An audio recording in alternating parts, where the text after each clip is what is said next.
Dans ce travail qui portait sur le thème sans limite, j'ai voulu montrer l'idéalisation abusive du corps de la femme.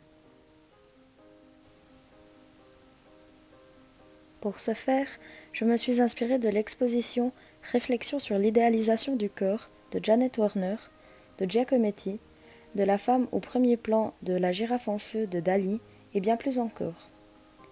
Je me suis également inspirée des idéaux de beauté qu'il existe aujourd'hui sur les réseaux sociaux et dans le monde de la mode pour avoir une vision actuelle de cet idéalisme.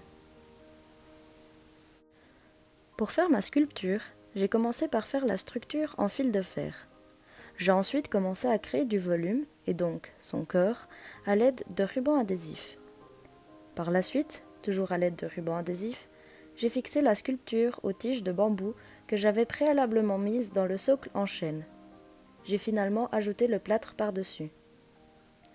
La sculpture n'a pas de tête, car ce qui est ici important est le corps, et c'est cela que l'on veut mettre en avant. J'ai voulu montrer que cette idéalisation du corps féminin est toujours en construction et qu'elle change au fil du temps, en structurant le plâtre et en laissant visible quelques parties du ruban adhésif. J'ai aussi voulu montrer que cet idéal était angoissant à l'aide de formes abusivement déformées.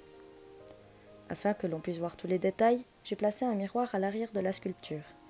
C'est aussi une façon d'être directement confronté à cet idéalisme abusif, puisque l'on peut voir notre reflet dans celui-ci. Dans cette œuvre, l'idée de sans limite est transmise par le fait que l'on veut se rapprocher d'une sorte de perfection et aller toujours plus loin dans l'idéalisation du corps féminin.